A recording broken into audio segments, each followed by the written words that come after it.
Hello friends, welcome to my YouTube channel how to learn guitar. पिछले lesson मैंने आप लोग बताया कि म्यूज़िक में कितने नोट्स होते हैं और ट्यूनिंग ऑफ गिटार क्या होती है।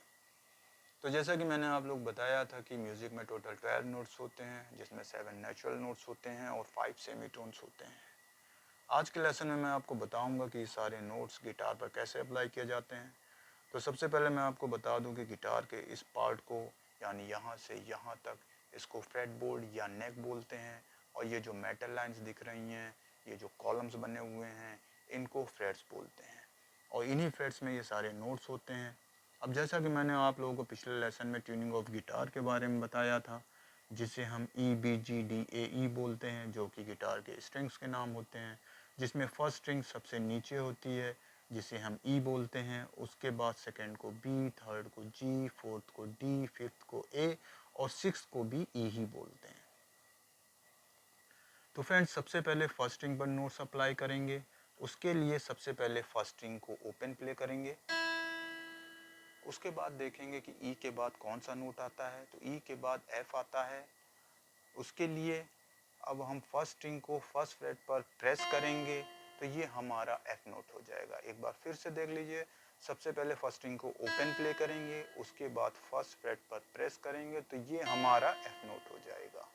एफ के बाद देखेंगे क्या नोट आता है। एफ के बाद एफ शार्प आता है, फिर जी, फिर जी शार्प, फिर A sharp, B, C sharp, D sharp, E. आप देखेंगे कि हम जिस नोट से चले थे उसी नोट पर वापस आ गए। ये हमारा 12th फ्रेट होता है, जहाँ पर हमारा सेम नोट आ गया, यानी कि हमने यहाँ पर एक ऑक्टेव कंप्लीट कर लिया। उसके बाद देखेंगे सेकंड स्ट्रिंग क्या होती है। सेकंड स्ट्रिंग बी होती है। इसको भी सेम उसी तरह से प्ले करेंगे। सबसे पहले इसको ओपन प्ले करेंगे, तो ये हमने बी नोट प्ले कर लिया। इसके बाद सेकंड स्ट्रिंग के फर्स्ट फ्रेट पर देखेंगे क्या नोट आएगा। बी के बाद सी आता है। तो एक बार फिर से देखिए, सबसे पहले ओपन बी बजाया, फिर फर्स्ट फ्रेट पर सी आ जाएगा, फिर सी शार्प, फिर डी, फिर डी शार्प, फिर ई, फिर F, F sharp, ji, ji sharp, A sharp और बी। आप देखेंगे हमारा सेम नोट आ गया, यानी बी से चले थे बी पर वापस आ गए। उसके बाद इसी तरह से थर्ड स्ट्रिंग पर नोट अप्लाई करेंगे। थर्ड स्ट्रिंग क्या होती है। थर्ड स्ट्रिंग जी होती है। जी के बाद देखेंगे क्या आता है। जी के बाद जी शार्प आता है, तो जी शार्प फर्स्ट फ्रेट पर आएगा। तो सबसे पहले जी ओपन बजाया, फिर जी शार्प, फिर ए शार्प, फिर B, C sharp, D sharp, E, F sharp और जी। आप देखेंगे 12th फ्रेट पर हमारा जी नोट वापस आ गया। इसी तरह से फोर्थ स्ट्रिंग पर नोट्स अप्लाई करेंगे। फोर्थ स्ट्रिंग क्या होती है। फोर्थ स्ट्रिंग डी होती है, तो इसको भी सबसे पहले ओपन बजाएंगे। ये डी हो गया। डी के बाद डी शार्प आ जाएगा, फिर ई, फिर एफ शार्प, फिर जी शार्प, फिर A sharp, B, C sharp, D.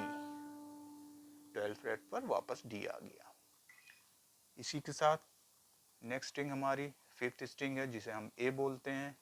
इसको भी उसी तरह से हम सबसे पहले ओपन बजाएंगे।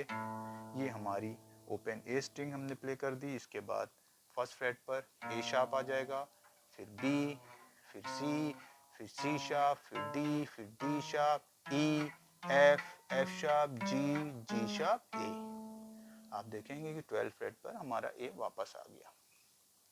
इसके बाद सिक्स स्ट्रिंग ई ही होती है, तो जैसे फर्स्ट स्ट्रिंग पर नोट्स अप्लाई किए थे वैसे ही सिक्स स्ट्रिंग पर भी नोट्स अप्लाई करेंगे। तो सबसे पहले इसको ओपन बजा लेंगे। ये हमने ई नोट प्ले कर दिया। इसके बाद फर्स्ट फ्रेट पर एफ आ जाएगा, फिर एफ शार्प, फिर G sharp, A sharp, B, C sharp, D sharp, E. आप देखेंगे 12th फ्रेट पर हमारा ई नोट वापस आ गया। तो ये मैंने गिटार के 6 स्ट्रिंग्स पर आप लोगों को नोट्स अप्लाई करके दिखाए। अब आप लोगों को समझ में आ गया होगा कि गिटार पर नोट्स कैसे अप्लाई किए जाते हैं।